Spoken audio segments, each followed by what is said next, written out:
What's going on, you guys? This is Eric with OzoneTCG. Today we're taking a look at Master Duel. Just kind of wanted to go a 1 week in kind of review and some things that Master Duel could improve on. Before we actually get into the video, please be sure to like, comment, and subscribe. Turn on notifications. We are starting to grow the channel again. We've doubled our subscribers, more than doubled our subscribers in the last week. Just because of Master Duel, we've definitely covered quite a bit of it already. So stay tuned for more deck guides for Master Duel as well as the TCG Advanced format. Without further ado, let's go ahead and get into it. So really want to talk about the positives, because honestly I think overall there are a lot more positives and negatives for Master Duel. I'm going to try and be as fair and objective as possible. I do have a little bit of bias when it comes to the visual design. I'm going to be a little bit more harsh on things with it because that is my area of expertise. So again, I went to university for this. I do see this a lot. This is really what I'm looking for in this kind of game, because at the end of the day, it's just Yu-Gi-Oh! And there are a lot of other online simulators that can either do everything better or worse, as far as the actual gameplay and how it works. So we're going to get into it. First of all, I'm going to go ahead and start with the number one thing. We're going to go ahead and do solo mode first. We're going to go solo mode, deck building, ranked, and then monetization. Monetization is probably the biggest beast as far as the state of this game. And with ranked as well, that does matter, but those are bigger beasts for later on. So we're going to go ahead and talk a little bit about story mode right now. Alright, and then you can see that we are in story mode right now. So we, of course you have the tutorials and, a couple stories. Looks like there are, 10 or 11 in the game right now. There are going to be more in the game. That has been confirmed, not officially yet, but I have actually found assets in the game. You can take a look at that video from before regarding, more. There are going to be at least, 3 or 4 new storylines. A herald, kind of herald, like diviner of the heralds, herald of ultimateness, herald of perfection kind of storyline with those, a weather painter storyline, and a mecha fan and beast storyline as well. But right now, the story mode, I think it's fine. Honestly, I don't think it's bad at all. It's not. It's really fun to play if you're a new player. I actually really like that they included a lot of the high-res art, and this is where my background comes in. This is the main thing, really, is the art. And the challenges, so really it's from a design standpoint and then a gameplay standpoint. As far as a design standpoint, absolutely phenomenal. I absolutely love the cutscenes. They're not too in-depth. I don't really expect that for a Yu-Gi game. I love the way the backgrounds look. They have this nice scan design to make it look and fit with the theme of the game. And then the actual cutscenes, we can play this really quickly, at least part of it. You can see that these are all high quality pieces of art, much better than you can get from the actual cards themselves. Again, because they actually have the renders for the game. The way the game looks, this font choice looks beautiful. The whole background, perfect. All of the Monarch cards look really cool in this. Just the way this looks is really nice. I absolutely love it. I don't think they could have really done anything better. So that's one of the really good things. As far as the actual duels, so usually the structure for the solo mode is they give you a practice section. They give you a scenario and then a practice section to practice whatever the theme is. In this case, it's Monarchs. Teach you how to tribute summon using Idia's and Eidos' effect to summon from deck, and then additional tribute summon, and then also to summon during your opponent's turn, attack free. And it's usually the gimmick, whatever the gimmick of the theme is. We can get onto that in a second, each of the deck's themes and gimmicks. They have you practice it, and then they actually have you duel. Now for the Monarch one, it's very short. It's a scenario, a practice, so not really anything, and then an actual duel, and you get the goal. Then you also have the locked sections, the gate section, which you have to have a certain number of materials. In this case, you had to have 200 dark materials, or dark orbs, whatever. You can earn these through the story modes. You unlock them later, and then you go back and unlock those gates, and then they give you a total of 3 duels. Each of these give you a certain extra benefit, and you earn the first reward by using a loner deck. You earn the other reward by using your own deck, your pre-constructed deck. So if you have a meta deck, you'll be fine. Gems, that's the main reason to go through these, is for the gems and the icons if you're into that sort of thing. But really, these duels are not difficult. A majority of them are okay as far as, actually playing the deck. Some of the other themes that I personally don't like are slower. They take a few tries, either because they're supposed to be gimmicky, particularly the World Legacy storyline ones. One of the ending ones is very gimmicky. You have to grind out with one monster, use an equip to beat your opponent's monsters because they have, 25 to 3,000 attack, and you don't have anything above that really. They're gimmicky though, and that's okay for some of the storylines, but that happened a lot more than I would like to admit. So really, I think these are either hit or miss. I will go over them, quickly to see which themes are good, which are not. But the actual challenges, it's fine. They're just dueling. That's basically, it's just like the old storylines from the World Championship games. You don't have to unlock certain cards. You just progress through missions, and that's it. I kind of wish they had alternate challenges though, rather than just reducing your opponent's life points to 0 each time we're winning the game.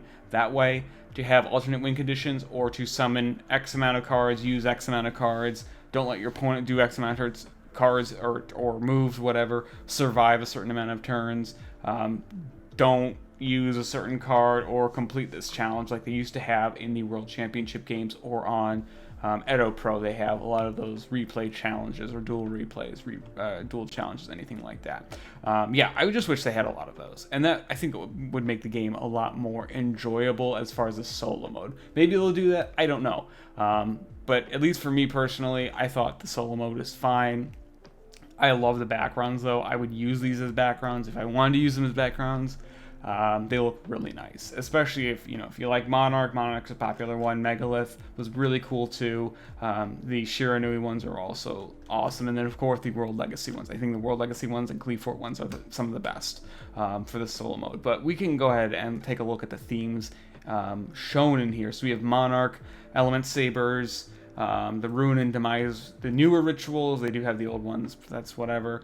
Megalith, the Gem Knights, Gladiator Beast, Karakuri, Shiranui, Girgia slash, the Gear Gigant cards, Digital Bugs, Dino Mist, and Cleeforts, as previously mentioned, and World Legacy. So, like I said, these are either hit or miss. So I'm going to go through these quickly. The ones you can just not skip, because I would still do them for the gems, but the ones that aren't as fun for me, again, as far as the ones that I don't like nearly as much, I'm trying to be objective, but I just don't think are great as far as themes go. Element Sabers I don't like. Ruin Demise, kind of in the middle. I don't care for Gladiator Beasts at all. They were really not great. Digital Bugs, same thing. Dino Mist. Yeah, so those were only a few that I didn't really like playing through. I did, of course, have cleared all of them. I haven't completed all of them quite yet. I'm saving to see if there's anything else they're going to add later. But the ones that I thought were really nice were the Megalith, the Gem Knights, and the World Legacy. Even though this last one is a grind, I really like those. The Cleefort ones, the Girgia, Shiranui, Karakuri, are all kind of middle. I don't really have an opinion of the Ruin or Demise ones. I think the Megalith ones by far, just because Megalith and Gem Knights are some of the most unique themes in the game as far as what you do with them, how you play. I think those are the best ones. I really enjoy playing through, especially these two. I had never played Gem Knights before, even when they were, pretty decent in the TCG Advanced format. Never played them. Play them through here for the first time. I really enjoy them now. I wish I could actually play them in TCG Advanced format. Unfortunately, the cards would hit there, but I really like these two especially. And then Girgia I have a soft spot for, because I used to love that deck. I used to play the deck in 2014 all the time. Cleeforts are really cool if you like the dual terminal storylines. I do, but I don't like Cleeforts exactly, and they don't really get into it other than here are these giant machines. That's kind of how it is. And then the World Legacy ones, I think everyone was expecting that to be the best one. I don't think it is necessarily, but I think it's still really good to play through. Again, the challenges for the actual duel aspects, a little bit annoying, but still, this is still worth playing as far as the the solo missions to go ahead and get those gems. Yeah, overall, I would still play them. I would wait until there's more content in there, because it does drive very quickly. It does not take too long to complete each of the duels and then each of the storyline sections. Yeah, so we're going to go ahead and go into the actual deck portion now. as far as creating a deck, so you get 20 decks. You get to make up to 20 custom decks. You can delete the structure decks that they give you at the, whenever you get a new theme, whenever you beat one, you get to have a new deck. A new structure deck, particularly, you get to use those cards in there, whatever.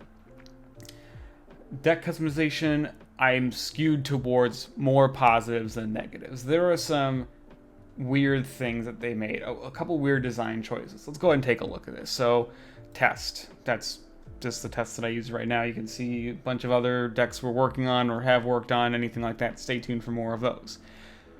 Within the deck, each of the individual deck menus, you can see the main 3 cards of your deck, which is cool.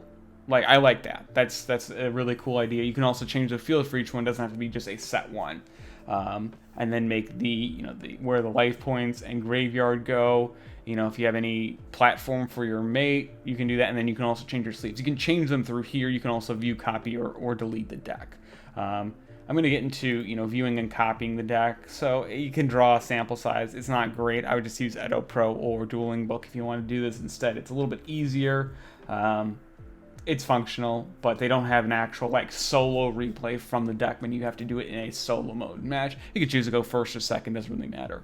That's the number one thing. I want them to have a specific solo mode so that you can test a deck right in front of you, either from the samples, the hand sample menu, or as its own separate sub menu on the main menu, or in here. Any of those would be fine. Just something a little bit better than just the solo mode. Even though it is a solo mode, that's the point of it. I just think I would rather be able to just test out a deck and see what I can do turn 1. I think that would be a pretty good change. As far as changing the accessories, it's really easy to do. I think this menu is very suitable. I want to see more accessories. That's just something that I would do. You can change everything in here. You earn them. You can unlock them from all the storylines. I think it's really cool. I just want to see more. This is not a whole lot. I know it's a free game, but it's there's just not enough here. Same with the mates and everything, but we'll get into that in the shop section. The 3 main cards is cool. I don't know if I'd necessarily use that. I don't remember if they show you. I don't think they show you in the actual ranked matches, which is good, and I'm glad. So it's just an extra feature. That's there. It's cool. Yeah, we're gonna actually get into the editing. Overall, I think this is a pretty nice way of doing it because you have so many filters, and this is just one section of the filters. Overall, I like the way Edo Pro does it, and even Dueling Book do it more, because it's just the menus are a little bit easier to see. From a technical standpoint, it should also have a way to view the text, rather than just having the buttons, because I know it's more of a Japanese design style to have just the buttons rather than buttons and text, or just text. But I would like to also have some kind of option where it brings up some kind of a little menu or a little text box over your cursor or over the button to show exactly what it's saying, because obviously you can sort from descending here and ascending, but unless you know that already or have experimented with it, you wouldn't necessarily know that. You can save your favorite cards. Here are some staples here, and then your search history, which is cool. It doesn't save that though. Kind of wish you could save it, just in case you wanted to bookmark anything, but I guess you can bookmark cards here. For my fellow, for those fellow people who are afflicted with ADHD like I am, you may forget, you may go to your card history, which is good in that case, but if you exit, then you lose that. Just bookmark everything you may have a note for, and then it would come back to you.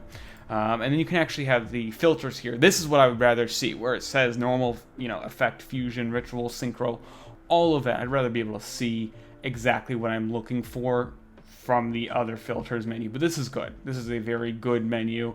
I would like to see a little bit more options. I'm not exactly sure what else. I would like to see, some kind of attack, between 0 and 100, for example. You could filter those a lot more, because Yu-Gi-Oh cards seem to be very specific in what they have. Yeah, I like how they includes the rarities, includes everything down here, limited, unlimited. You could search for forbidden cards. I don't know why you would though. Yeah, that's one thing, but I would like to see the other menu act a lot more like this. But overall, I like the way that card searches. The other thing that's really cool is that you can search, say I wanted to search Zodiac. Okay, I can search all the cards that contain the word Zodiac. You can search whatever card you don't have. This is very confusing, this side button. It doesn't tell you anything unless you actually know. I know it's supposed to be like a ghost card. Yeah, I just wish it had some kind of indication or anything. Even, you know, some very basic text that pops over just to show you. But say you wanted to search a card that would banish, you can. Especially, you know, in this case, I have it from order obtained. So the most recent card I got that says banish at all in the text is Amorphous Persona, and then Farfa, and then Gravedigger Ghoul, and then Meow Mew, Ashuna, etc. So I wish that there was a better way to search this. I just like to see an extra menu to either search a card name or if it included it in the description. Again, like Dueling Book. Dueling Book has something like that. That would be a really nice change. But overall, I think this looks good. Number one thing people are going to say is the side deck, though. To add the side deck and to make decks matches. We'll get that into ranked, you know, when we get into ranked, though. Yeah. I just want to see a little bit of extra quality of life changes, and that's pretty much it. The how to obtain, this is really good. It tells you if you have already unlocked the secret packs, in this case Dragon Spirit, you can see it here. It's locked, they reset every 24 hours, but that's okay. I will say, as far as design, I absolutely love the way the menus look. This looks fantastic. It doesn't look tacky, but it also doesn't look too minimal. It's just the right flavor for Yu-Gi-Oh! It fits very, very well with the game's aesthetics. Yeah, it looks like it's holographic. It looks like it's futuristic, but not too futuristic. Yeah, I think it's just really, really good. The text is clear. Everything is readable. It's legible. They made a really nice font choice with everything. Everything looks good. I love the way the game looks. I try to mimic the style as much as I can, you know, without getting to this. As far as the actual, you know, moving the cards up into a blown up view so you can see the full text and everything, this looks really, really nice. I absolutely love the way this looks. It's clean and it's, again, minimal enough, but it looks to where it's modern. It doesn't look outdated at all like some of the old Yu-Gi games or some of the skins on Edo Pro. And of course you can dismantle everything. Everything here is very, very, very clear. This is good design right here. Everything on this side and even in the deck is clean. The only change I would want to see as far as the deck goes is to sort it how you want. You can't change these around. Say I had, you know, these guys, I can't move them around. They have to stay in this order. That's the only complaint I would have for it, and that's, honestly, it's minor for me. Some people don't like it that way. That's okay. And then, of course, you have your gems up here. Everything is perfect up here. Everything else otherwise is A+, by far. You can see, you know, everything simplified. You can see all these views. Yeah. Very, very good. The only I would like to see as far as, you know, some functionality would be to dismantle more cards. You can do that. You know, you can choose which cards you want to dismantle in here. You can only do up to 60 at a time. It's a little bit arbitrary. I understand that, you know, the behind the scenes, the code can only handle 60 cards at a time. Yeah, I just don't think it's great as far as that, because you want to be able to dismantle, you know, hundreds of cards at once. I'd love to see that. Yeah, and then the draw 5 samples, it's okay. Again, serviceable. I'd rather just have a whole, you know, deck tester mode within this menu, especially even if it were up here, even if it were in this hamburger menu. That's okay. Yeah. Overall, I think that this is really, really good. This is a strong point of the game, is that it looks nice, and it'll make, you know, looking at decks later, you can just print screen, paste your deck later once we have a side deck in the game as well. They'll have to add extra functionality for that, and that's okay. Yeah, overall, there are very few bugs with this. I think this is pretty clean overall. I think the final thing I'll say is whenever you unlock a secret pack from here, or you craft a new card and you get a secret pack from that, there's a button that appears up in the, right next to this button, this ultra rare, the different kind of views. If you go there, you have to save your deck, or you can choose not to save any changes, but then it takes you to that pack, and it say that you open up a pack. After you open up that pack, it takes you back to the main menu rather than this menu. I think there should be some kind of option, either to go back to the main menu or to go back to the last deck you were testing. But if you just press the back button, it'll take you back to the main menu.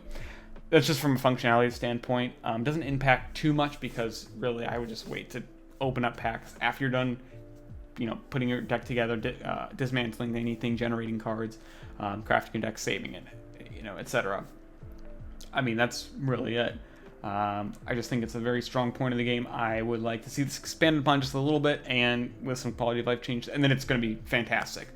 Again, I love the way this looks. Definitely A+ in design. Functionality, I would give it probably a B, probably B+ at the most. Just a few tweaks, and then it's there.